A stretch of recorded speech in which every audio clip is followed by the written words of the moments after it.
Halo Terus Me People, perkenalkan saya Alfiawati Santika dari Divisi Marketing Communication PT Raja Sukses Propertindo. Di video pembelajaran minggu ketiga kali ini, saya akan menyampaikan materi yang saya dapatkan dari salah satu kelas digital marketing yang saya ikuti, yaitu terkait campaign. Di sini saya akan menjelaskan bagaimana cara membuat campaign bagi sebuah brand. Apa aja sih cara-caranya? Mari kita bahas di dalam videonya. Campaign merupakan suatu bagian dari strategi pemasaran. Campaign juga merupakan inisiatif pemasaran untuk mempromosikan produk atau layanan melalui berkomunikasi kepada konsumen dengan pendekatan media yang tepat dan mendorong untuk beberapa tujuan pemasaran. Tujuan campaign sendiri adalah yang pertama biasanya untuk awareness, yang kedua itu untuk consideration atau bahkan sales. Campaign yang baik itu yang tujuannya itu hanya satu, karena kita tidak bisa serakah dalam menjalankan campaign.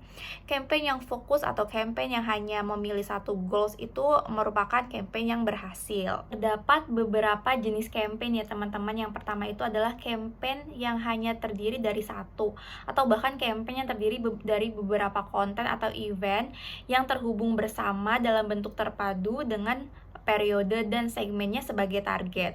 Yang kedua adalah integrated marketing campaign, atau yaitu menyelaraskan kampanye tunggal dengan beberapa saluran pemasaran yang saling terhubung. Terdapat 8 step untuk kamu atau untuk bagi sebuah brand dapat membuat campaign. Yang pertama itu adalah tentukan satu tujuan campaign, seperti yang udah saya singgung sebelumnya. Jadi sebelum memulai campaign tuh kita sangat penting harus menentukan tujuan campaign. Kalau bisa tuh jangan semuanya mau ketembak gitu dalam satu kali campaign. Kita harus fokus menentukan satu tujuan. Yang kedua adalah tentukan audiens atau sub-audiens. Tentunya kalian sebagai brand owner atau kalian sebagai yang menjalankan campaign, kalian udah tahu dong apa sih atau seperti apa audiens kalian gitu.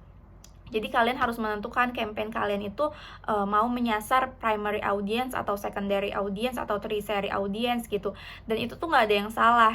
Mau audiens seperti apa yang kalian sasar itu sah-sah aja. Karena dalam menentukan audiens juga kalian harus tahu tuh umur audiens kalian, habitnya seperti apa, terus kebutuhannya seperti apa. Contohnya misalkan kita mau menyasar target audiens kita adalah Gen Z gitu. Gen Z itu mereka gampang sekali kemakan sama influencer, gampang sekali kemakan sama rekomendasi influencer. Jadi dalam campaign kita bisa menggait influencer untuk berkolaborasi dan merekomendasikan brand kita kepada Gen Z. Yang ketiga adalah tentukan pain point audience. Tahapan ini adalah untuk menggali lebih dalam keresahan yang dimiliki oleh audiens kalian. Dari situ tuh kalian atau brand kalian jadi tahu gimana sih caranya menyelesaikan keresahan-keresahan yang dimiliki oleh target audiens kalian. Cara mencari tahu keresahan-keresahan tersebut tuh bisa dengan FGD, atau kalian juga bisa dengan interview target audiens kalian, atau kalau kalian nggak punya effort ke sana, kalian juga bisa tuh research aja dari internet riset-riset yang udah dilakukan sama brand-brand lain. Tahapan keempat adalah competitor research. Tahapan ini emang agak sedikit riskan gitu ya, terlihat mudah tapi juga bisa jadi bumerang untuk brand kamu. Tahapan ini merupakan tahapan untuk mencari tahu apa yang udah dan apa yang belum dilakukan oleh kompetitor brand kalian gitu. Jangan sampai kita menjadi copy paste gitu dengan brand-brand kompetitor. Alangkah lebih baiknya dalam membuat sebuah campaign itu kita harus menjunjung ke originalitasan sebuah campaign. Tahapan kelima adalah planning. Tahapan ini merupakan tahapan yang agak sedikit panjang dan harus kita sangat perhatikan gitu, karena planning merupakan inti dari campaign itu sendiri. Setelah melakukan 4 step di atas, pastinya kalian sudah mengantongi banyak informasi terkait campaign kalian kan. Informasi tersebut nantinya harus kalian turunkan menjadi key message gitu. Key message itu juga nanti harus kalian turunkan jadi teks atau copy di dalam campaign kalian, juga menjadi key visual sebagai panduan campaign kalian. Dalam tahapan planning ini juga kalian harus menentukan komponen campaign kalian apa aja sih gitu. apakah campaign kalian hanya akan ada konten spesial aja atau akan ada aktivasi yang lain seperti live atau giveaway atau lainnya. Dalam tahapan planning ini juga kalian harus menentukan channel yang akan kalian pilih untuk mendistribusikan campaign kalian. Misalnya hanya untuk posting di feed IG atau kalian juga harus melakukan live atau juga mungkin aktivasi di YouTube, di TV dan lain sebagainya.